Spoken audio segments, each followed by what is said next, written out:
Hey everyone, Matt here. Welcome back to my channel. So in today's video, I'm going to be planting some white verbena plants. So I actually bought these white verbenas about a week ago, and they have been patiently waiting in their containers in my front yard for me to get outside and plant them. And today is the day. So let me walk you over and I'll show you my verbenas. So I picked up a total of 7 plants. So these verbenas are an improved variety, and they're also supposed to bloom year round.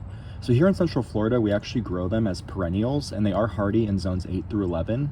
So these plants are going to grow about 6 to 12 inches tall, maybe a little taller, but they're going to spread 2 to 3 feet wide. So in my yard, I plan to use them as a flowering ground cover. Verbenas also do really well in containers, so if you're looking for a plant that's going to cascade and spill over the edge of pots or raised beds, verbenas are definitely a good choice. All right, so like I said, I'm gonna use my verbenas as a ground cover, so I thought this would be the perfect spot to tuck them in underneath this milkweed plant.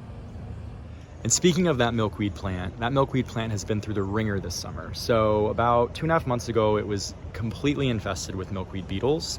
It had completely defoliated, it lost all its leaves, it stopped blooming. So I came out here in the mornings and I would hand pull the milkweed beetles off one by one to try to save the plant. So it took a few weeks of me battling those milkweed beetles, but eventually I won and the plant rebounded. It started pushing out new growth, it started reblooming, it was looking great.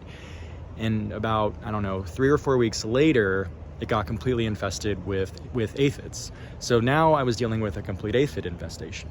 So I was back to my morning routine of coming out here and crushing those aphids between my fingers. I was getting out the garden hose to try to drown them off, use the water to kind of wash them off. That finally worked. So the plant itself is rebounding for a second time, and it's looking good, but it is kind of bare towards the bottom. So you'll see there's leaves and flowers at the ends of the limbs, but down by the base, it's pretty bare. Here's what I'm talking about. You can see at the base of the milkweed plant, it's really bare. There's no leaves. So planting these white verbenas will really help fill in this area and cover up a lot of this mulch. Oh, check it out. We've got to pause everything for just a second. A monarch just landed on the milkweed. This is the reason to have milkweed in your yard. It's the host plant for the monarch butterfly. Seriously though, how cool is that? I love seeing pollinators in the garden, especially the monarch butterflies. It makes dealing with all of those pest issues with my milkweed plant worth it when I see them visit, so I know I'm doing something right. But anyways, back to today's project. Let me go grab the verbena plants and I'll set them out on the ground so you can see the placement before I plant them in.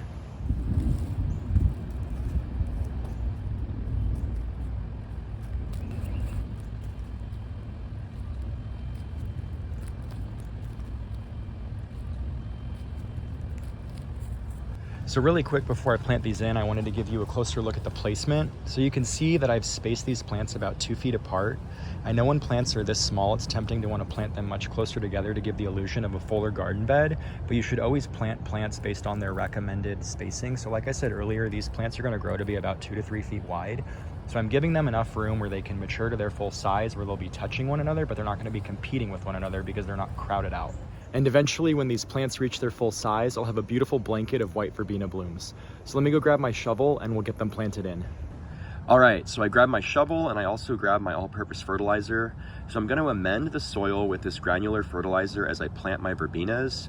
So I always recommend using an all-purpose slow-release granular fertilizer when planting new plants. This will help give them a boost of energy right after they're planted. Just remember to always follow the directions on the bag.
My hands are a complete mess.